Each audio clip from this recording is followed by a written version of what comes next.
when we can communicate based on their feelings, not the way we feel about our product or service, but the way they feel about a certain situation that our product or service can help them overcome or help them deal with, the messaging resonates. It cuts through all the clutter and it goes straight to the heart, and so it resonates with them. So they were much more responsive when we're able to speak that way. Hey, welcome to another episode of the Coffee Break Podcast, where our mission is to share business ideas, practices, and strategies while we enjoy our cup of coffee. Today's guest is Wayne Mullins from Ugly Mug Marketing. He's a return guest.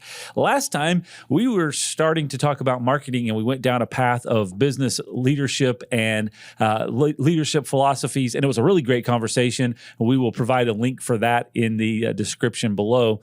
But today, we're actually going to be talking about marketing and the concept of how do you bring your business to market and make it appealing to the customers that you want to do business with. He gives you a great framework, lots of great information. This is one that you can have some amazing takeaways from. So get ready for that. But before we jump into the conversation, I do want to invite you to subscribe if you haven't already. We do a brand new podcast episode every Tuesday morning at 9 a.m., and we don't want you to miss a single one of it. We're coming up on 200 episodes. Lots of information out there. We've been doing this for quite some time, and we want you to hear all of the information that we're able to share with you. Great concepts like this that are going to be valuable to you and your business at whatever role that you're in. So you can do that by following us and subscribing to the podcast wherever you're listening to this right now. Or you can follow us on YouTube and Facebook. We have a video version there as well every single week that you can check out and watch everything that's happening there. So make sure you search LOC-DOC-INC and you'll find us on YouTube and Facebook, and then subscribe on whatever audio platform you're watching or listening to right now. For more on all of that, you can visit Loc-Doc.net/podcast. Now let's jump into the conversation with Wayne. We got so much to say. We got a podcast to make. We're sipping on lattes, and it's time for a coffee break. Time for a coffee break. Oh, yeah. Hey, Wayne, welcome back to the podcast. Thank you for joining us today. Pretty excited to have a conversation with you. And for those that are joining us right now, they're like, what are you talking about? Well, we've got one other episode with you, and then we had one of your team members join us for an episode as well. Yeah, awesome. Thanks for having me back, Chad. I'm looking forward to this. I guess, you're giving me a second chance to redeem myself after that last episode. So thank you. I'm glad to be back. I don't know if it's necessarily redemption as much as for you as it is for me. I was supposed to talk about a certain topic and we just went completely to something else, which I felt was a very valuable conversation. But also I enjoyed the chat with you. So we said, hey, let's do this again. And we'll actually talk about marketing this time, which is kind of the thing that you guys do, right? It is the thing we do, and it's one of my favorite topics. So hopefully we'll stay on track today. It was funny. We're going to jump into rapid fire in just a few seconds, but within the last, I want to say 2 hours, we had an event here at our organization where we brought some customers in from the industry that we serve, and we did kind of a lunch and learn. We provided them lunch, and we gave a class on some of the things that are relevant to our industry. And at the end of it, they were asking some questions, and I jumped up there and I was answering these questions. And it was one of those things like I actually really enjoyed that because it was just kind of rapid fire. What about this? What about this? And we were able to answer it. So it is something that I enjoy discussing. And so I can understand like now we're going to get you in your element to discuss marketing and then we'll have fun. How about that? Yep. Sounds like a plan. There was a path that I was headed there to get to that statement. But anyways, all right, let's jump into it. It's rapid fire, 5 randomly selected questions just to get under your skin. Number 1, what is the most clever or funniest use of advertising that you've seen? Great question. I would say that there's been a campaign that I think it was in Europe somewhere. I can't remember if it was Sweden or where it was, but somewhere over there. And they made fun of jobs that suck. And So it was for a company that did hiring, helped with recruiting. And what they would do is they would take like the side of a vending machine and they put these stickers where they staged it, made it look like a person was in there. So when you put your money in, like they would grab the snacks and hand you the snacks. Very creative, very clever, very out of the box. Although in that case, it was kind of in the box, but you get the point. Yeah, actually, I like it. All right. Question number 2. What do you highly recommend to most of the people that you meet? Oh, books. And it's always the one I'm currently reading. The one I'm currently reading is always the best book I've ever read in my life. So it's the one you've got to read as well. Yeah, you get hooked on something and you're like, oh, you need to check this out because everything that I run across has application to everything that I'm reading in this book. That's it. I've been accused before of that being my only hammer. All right, let's see. Okay, let's jump into question number 3. What wastes the most time in your day? Let me try that question again. What wastes the most time in your day on a day-to-day basis? Probably email. I spend way too much time in email. I like it. All right, let's see. Let's jump into question number 4. Would you rather watch a movie on your TV at home or on the big screen in the theater? And why? Is neither acceptable? Ooh, I like even more, Wayne. Come on. I'm not a movie person. Every single time I go to a movie, whether it's in a theater, sit at home and watch it, I just feel like I'm wasting my life. I don't know why. I'm like, maybe I should see a therapist about this, but I get to the end of it. I'm like, man, that was 2.5 hours of my life that I'll never recover again. And it's not that I'm like this super productive person. It's just like, they're just not my thing. I could not agree with that statement anymore. That is, I've had that exact same thought before. First of all, I fall asleep if I ever try to watch a movie, I will fall asleep. And sleep is probably a better investment of my time. But we've gone down that path before. It's like 2.5 hours, 2 hours, whatever it is, you're investing that time. What are you getting out of it? And if it's just for entertainment, then sure, that's great. But also, there's a lot I could do with 2.5 hours that I always tell people I don't have enough time to get all this stuff done. Yeah. There's other things I'd rather do with my 2.5 hours of entertainment time besides watch a movie. There you go. All right. Question number 5. What was something that you thought would be easy until you tried it? Leadership. Ooh. All right. Great answers. All right. We'll give you a score of 786. Perfect. That sounds like a great score. So thank you. Yeah, congratulations. So Wayne, you have an organization called Ugly Mug Marketing. Now, we talked about this a little bit last time, but for those that are listening or watching for the first time and say, what in the world is that about? Give us a little highlight of the business and kind of what you guys do. Sure, absolutely. So we are 13 and a half years old at Ugly Mug Marketing. What we do is we help entrepreneurs, growth-minded entrepreneurs, grow their businesses, their organizations. Very often that involves directly working in marketing areas. So whether that's on the web, social media, or whether that's traditional marketing, television, radio, billboard, print, whatever it may be, we work in those areas as well. But the most fun part about what we do is actually when people come to us with a marketing problem, the marketing problem that they've identified is often merely a symptom of an underlying issue. And so the fun part for us is getting to kind of really dive in and diagnose what are the true problems that exist in the organization and how are those manifesting in terms of the need, quote unquote, for marketing. Gotcha. All right. So, and that's kind of where we want to get this conversation on today is the need for marketing and understanding that, because I love the concept of marketing. I love the idea. I love the conversations around it. But it's even at times the challenges on, okay, what is exactly that we're trying to accomplish with this? What is the actual root that we're trying to solve? And then, because oftentimes we get lost in the shiny and fun type of component of it, but then what is it all for? Like what is the original intent? Yeah, I would say that the original intent of marketing would be to make sales unnecessary. So, when we step back and we think about marketing from a business perspective, the intent of doing all the stuff that we do, whether that's advertising, whether that's, email, whatever the things are that we're doing, our intent behind all of that is to make the need for selling, for convincing someone, whether that's one-on-one, whether that's over the phone, however that may be, to buy our product or service. We're hoping that the marketing, the advertising carries the weight, carries the burden of the selling process for us. So you're effectively trying to put salespeople out of a job?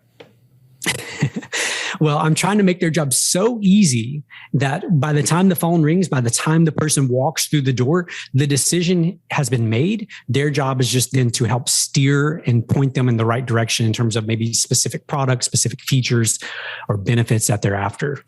So when you look at marketing, and I know maybe I'm going too deep too fast, but when you look at marketing as a whole, is it that you're trying to bring awareness to a brand? And now that I'm asking this question, I feel like I know what the answer is going to be. But anyway, are we trying to bring awareness to a brand or a specific offering, a service, a product? Like, what is where do we get started? I'm a business. I've been around for say 40 years and never really done a lot of marketing. I'm sure you get this a lot. Don't need to do marketing. It's all word of mouth, blah, blah, blah. So where do I get started?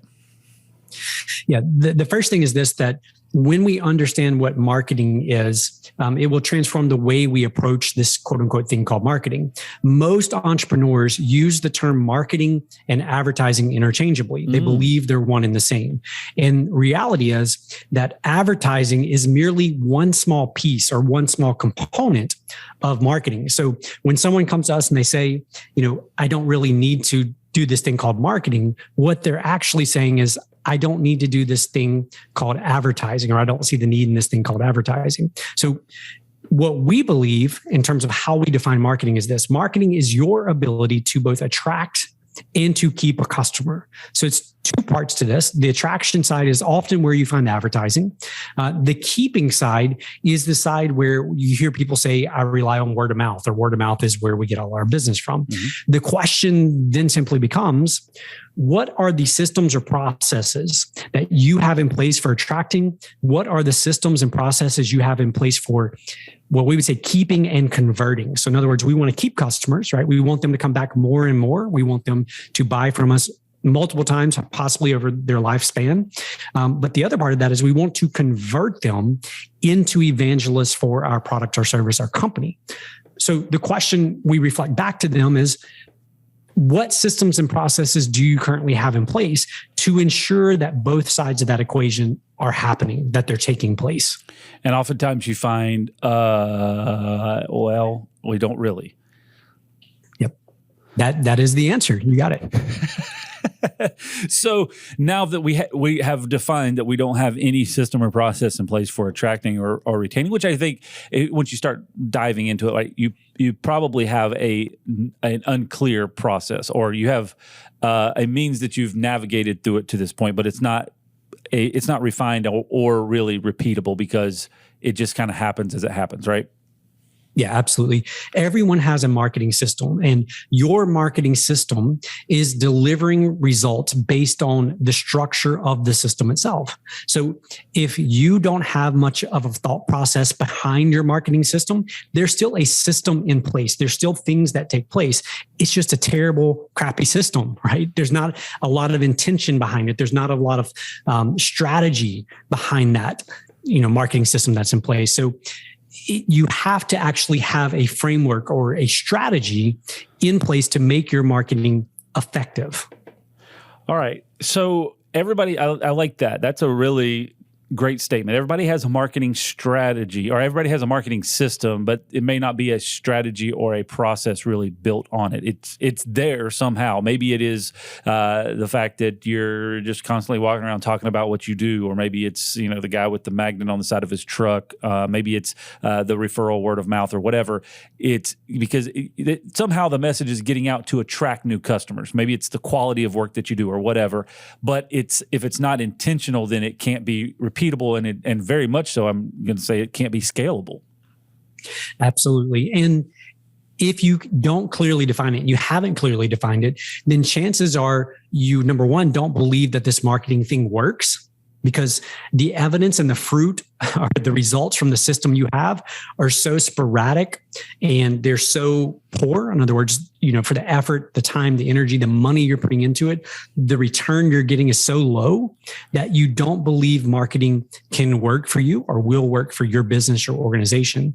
But the reality is we all know of companies who do really well when they market and who seem to have this ATM machine, if you will. So they put money into this thing called marketing and they get more money back out of this thing than they put into it. And that's the difference between being a tactical marketer, which is we're going to grab a bunch of tactics, we're going to look around at what others are doing, we're going to try it, versus being strategic in our marketing efforts. At Loc-Doc Security, we know that managing access to your facility can be challenging and time-consuming. From making sure new hires have access from day one to setting time restrictions for on-site vendors, Loc-Doc Security offers a wide range of solutions to help you manage any size facility. Take full control of your buildings, grant and revoke access quickly and easily, guaranteeing your facility's safety inside and out. Loc-Doc Security, your access management solution. Okay, so I want to bounce something off of you and kind of see if I'm tracking with you correctly, because I hope it's sounding really good. So as part of our organization, we obviously do work on locks and doors and all those types of things. We found years ago that one of our kind of target markets, our customer that we serve really well, is the property management world. And so we kind of started this investigation of, well, if we want to connect with property managers and we want to make ourselves available and kind of appealing to property managers, where do they hang out? Where would a property manager go? And so we started to get connected with industries that are rather industry networks or industry groups that are in the property management world. So now that is a part of our kind of our strategy to make ourselves appealing or attractive to these property management companies. Is that what you're talking about? And that's just maybe a small snippet as building in as part of your marketing strategy. Yeah, absolutely. So what you've done is you've clearly defined a customer avatar, right, for your business. And a customer avatar is just the ideal person that you think your product or service would best benefit or provide the most value for. And it's one of the very first exercises we walk clients through. It's building out this customer avatar, because when we do that correctly, when we go through the process of building that out, number one, like you just mentioned, it tells you where to go find those people. So for you, that's to join certain industry associations to put yourself in front of property managers. But when we do the other side of that equation, it also lets us know what are their pain points, what are their frustrations, what are their desires, so that we can then craft our messaging and our positioning in such a way that it's appealing and it speaks to those things. It speaks to their frustrations. It speaks to their desires.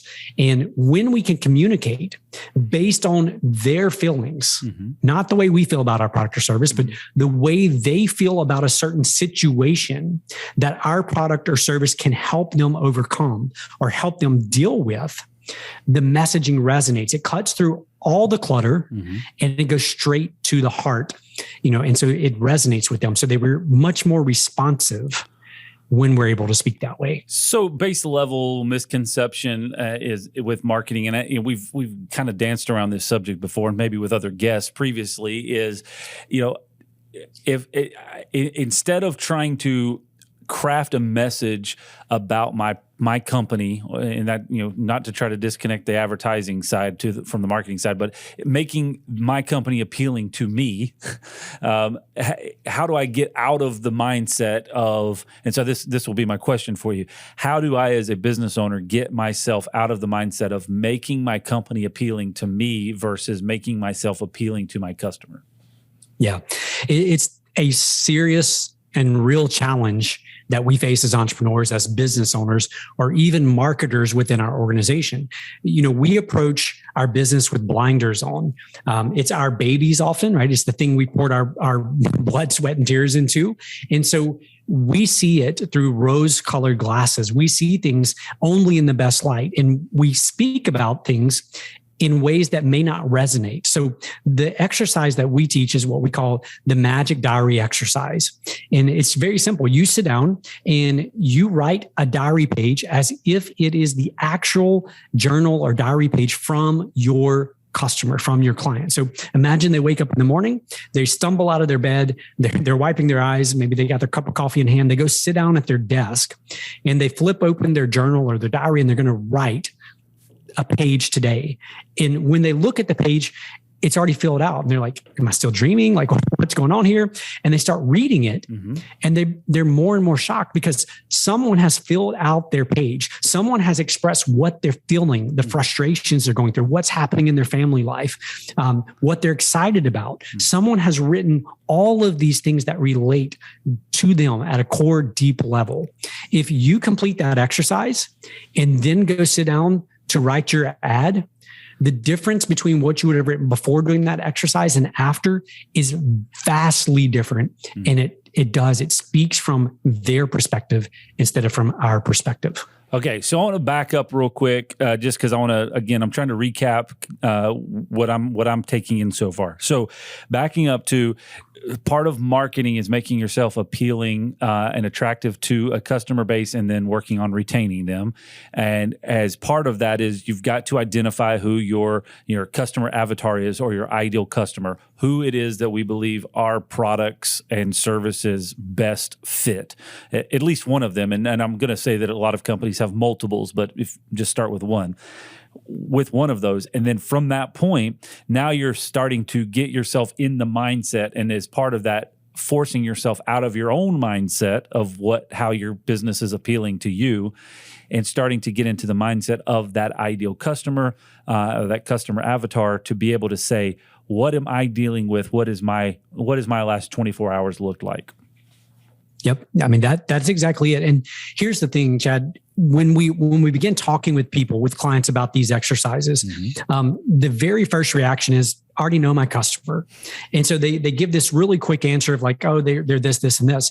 But when we really start diving into this customer avatar, when we start talking about how many children do they have, or do they have children? Where do they shop? Where do they work? All these things, we start peeling back layers, because then what we can do when we truly understand all these things, we can show up just like y'all do. We can show up in meaningful places and in meaningful ways in front of them. So we're no longer intruding, saying, hey, look at us, look at our, look at what we're trying to do over here. Instead, we show up where they are with messages that resonate, that cut through the clutter, because we're speaking to them at a level that is not about us. It's no longer about us and our product and our services.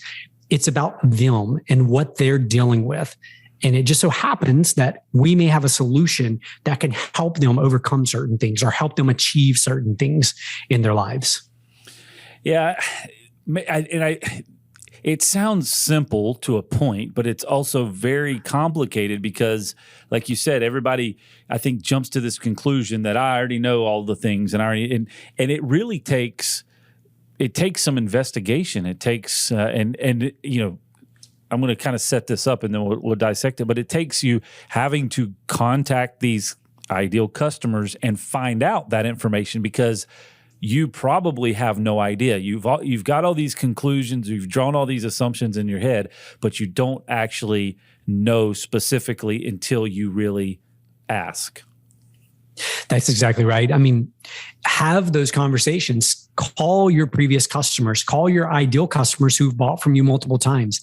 Take them to lunch, take them to dinner, whatever it is. Have conversations not just about the product or service, but about their lives. What are they dealing with? How are they making decisions in the context in which you provide a product or service? Get to know more than just that surface level things. And when you do those things, it literally transforms the way you write your advertising, the way you write your marketing messages, because again, you're going to write it from their perspective, not from your perspective. We understand the frustrations HOA board members and property managers face when deciding the best solution for their HOA and pool security. Should we use a keypad, hand out keys, or install a key card system? Do we even need cameras? These are some of the questions that are difficult to navigate, and we're here to help. At Loc-Doc Security, we've spent over 20 years working with homeowners associations and property managers to find the system that best fits the pool and HOA needs. Camera systems for the front gate or front entrance, key card systems for the pool gates, or simply updating the gate so that it meets safety and code compliance. We like to take the guesswork out of the process to answer any questions and help find the right solution. Our mission is to help you protect your people and your property, and that includes pools. Contact our team today to schedule your free consultation for your community. So from a business standpoint, and I'm just going to kind of, I'm thinking like, all right, if I'm sitting and listening to this podcast or I'm watching this podcast on YouTube, then how can I kind of take action on this?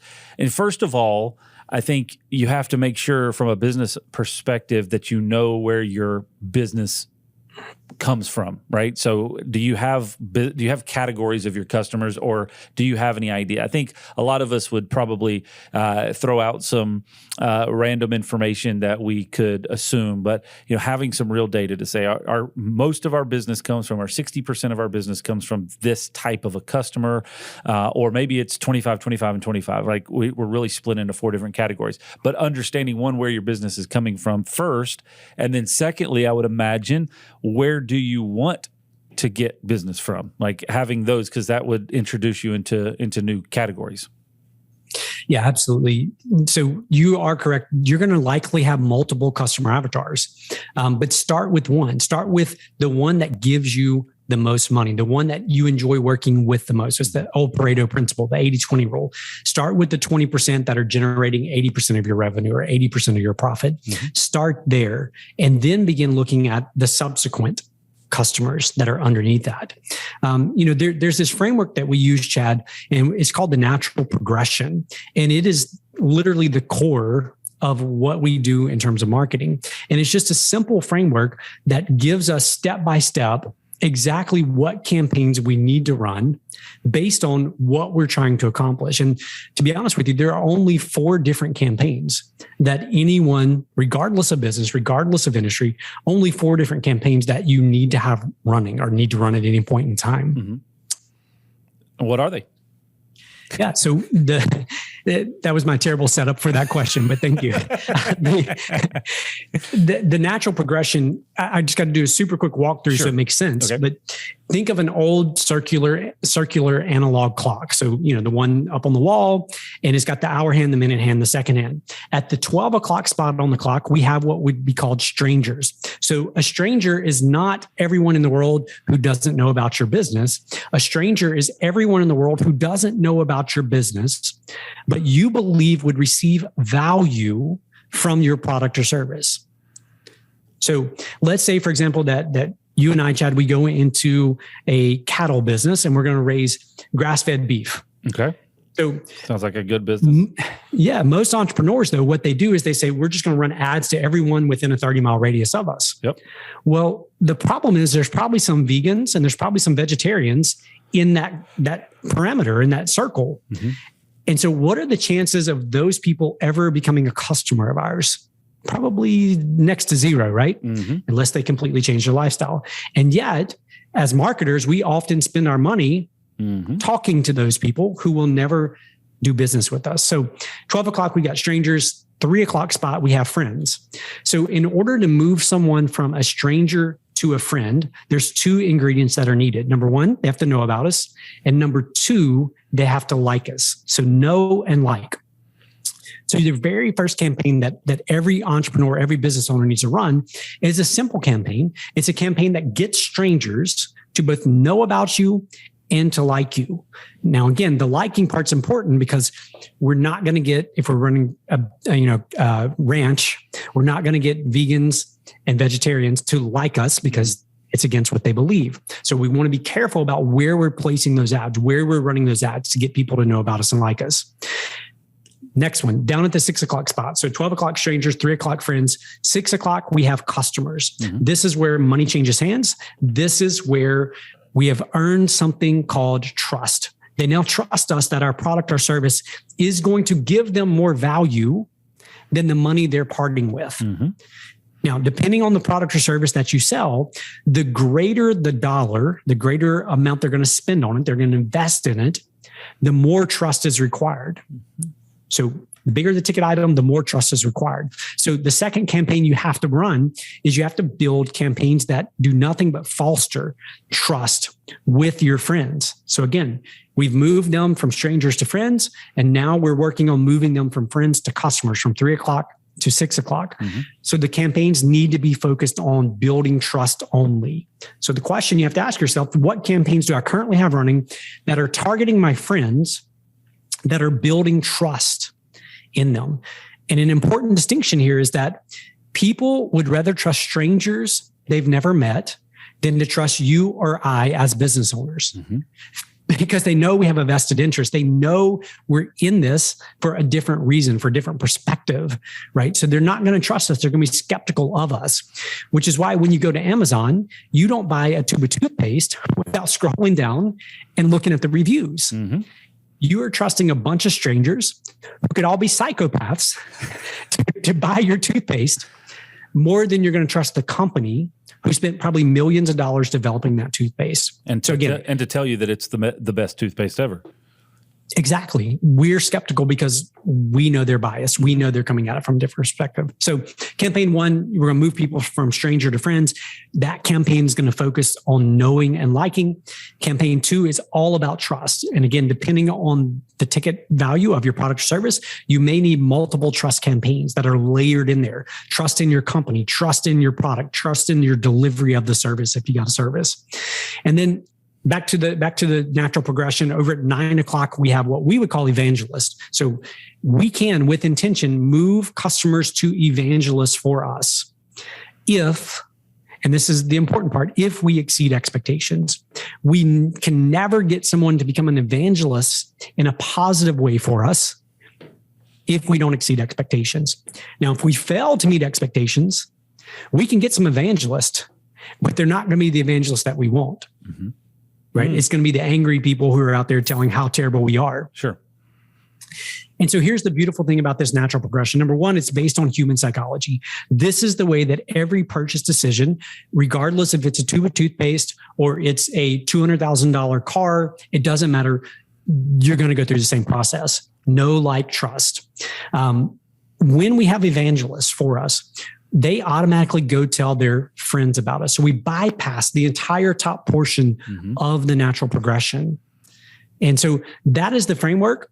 And those are the campaigns. So we got knowing and liking campaign. We've got the trust campaigns. We've got some campaigns to our customers that help convert them into evangelists, which often involves ensuring that our product and services exceed expectations.